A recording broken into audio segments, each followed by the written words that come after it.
और अभी अभी इस वक्त की बड़ी खबर आपको बताते हैं, राहुल गांधी पहली बार रॉबर्ट वाड्रा पर बोले हैं।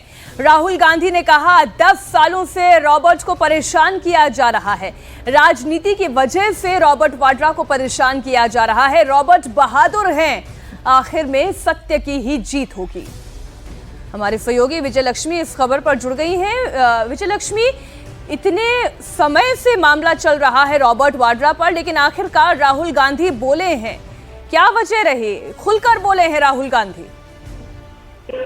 देखिए मीनाक्षी, अगर देखें तो लीडर ऑफ ऑपोजिशन बनने के बाद ये स्टैंड राहुल गांधी ने लिया है। इससे पहले अगर देखें तो कितनी बार ईडी ने रॉबर्ट वाड्रा को समन किया, लेकिन गांधी परिवार की तरफ से इस तरह की कोई प्रक्रिया जो है, इस तरह की कोई रिस्पॉन्स जो है वो नहीं आई है। तो अब कहीं ना कहीं कांग्रेस पार्टी हालांकि बार बार कहती है कि एक विच हंटिंग है, ये जो है वो स्पेसिफिकली लोगों को परेशान करने के लिए ईडी की कार्रवाई होती है। और आज राहुल गांधी ने खुलकर के रॉबर्ट वाड्रा के समर्थन में वो खड़े हुए दिखाई दे रहे हैं। प्रियंका गांधी, रॉबर्ट वाड्रा और उनके बच्चे, उन्होंने कहा है कि मैं इन सब के साथ खड़ा हूं और मेरे ब्रदर इन लॉ को हार्म करने की कोशिश जो है वो सरकार के द्वारा करी जा रही है। तो एक तरीके से आगे का स्टैंड कांग्रेस पार्टी का, क्योंकि अब तक हमने देखा कि जब गांधी परिवार के 3 सदस्यों के खिलाफ कार्रवाई हुई, राहुल गांधी या सोनिया गांधी को समन किया गया, तभी हमने देखा कि कांग्रेस एकजुट होकर उनके साथ खड़ी नजर आई। लेकिन ये पहली बार हम देख रहे हैं कि राहुल गांधी एक ऐसा स्टैंड ले रहे हैं, तो कहीं ना कहीं एक साफ लकीर खींचते हुए यहाँ पर नेता विपक्ष राहुल गांधी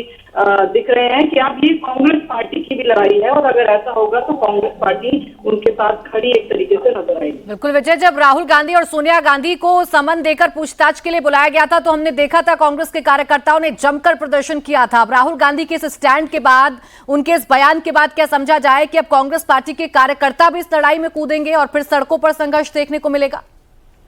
देखिए, बिल्कुल एक मैसेजिंग तो है राहुल गांधी की तरफ से, जिस तरह से उन्होंने एक्स पर ये पोस्ट डाला है। अब देखना होगा, क्योंकि इससे पहले जितनी बार भी गांधी परिवार के सदस्यों को ईडी द्वारा समन किया गया, हमने देखा कांग्रेस सड़कों पर उतरी और खुद प्रियंका गांधी वाड्रा भी हमने देखा था जब एक बार पूरा कांग्रेस कार्यालय से और ईडी के दफ्तर तक मार्च किया था कांग्रेस कार्यकर्ताओं ने, तो प्रियंका गांधी ने उसको लीड किया था। यहाँ पर जरूर कांग्रेस पार्टी इसको ग्राउंड लेवल तक लेकर जाएगी। एक संदेश जरूर राहुल गांधी की तरफ से यहाँ देखने को मिलता है, क्योंकि जिस तरह से एक राजनीतिक लड़ाई के तौर पर, क्योंकि इससे पहले अब तक आप देखिए तो रॉबर्ट वाड्रा से दूरी कांग्रेस के नेता बनाते हुए नजर आते थे, और वो एक प्राइवेट बिजनेसमैन कांग्रेस की तरफ से कहा जाता था जब भी उनके केसेस की बात होती है। लेकिन इस तरह से इतने मुखर तौर पर कोई बड़ा नेता, वो भी स्वयं नेता प्रतिपक्ष सामने आए, तो साफ तौर पर एक संदेश है।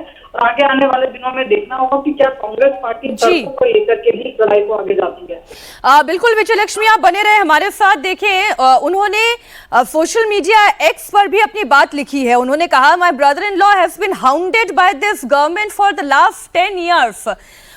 This latest charge sheet is a continuation of that witch hunt.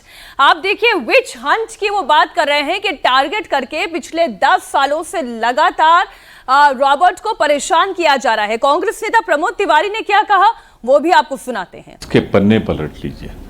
सन 77 पे इंदिरा जी पे ऐसे ही झूठे मुकदमे कायम हुए। राजीव जी पे 1988-89 से शुरुआत हुई, और अब जब से हम सत्ता में बाहर हैं, तब से राजनीतिक द्वेष, घृणा की राजनीति, झूठ पर आधारित घटिया सतही आरोप लगाए जाते रहे हैं गांधी परिवार पर।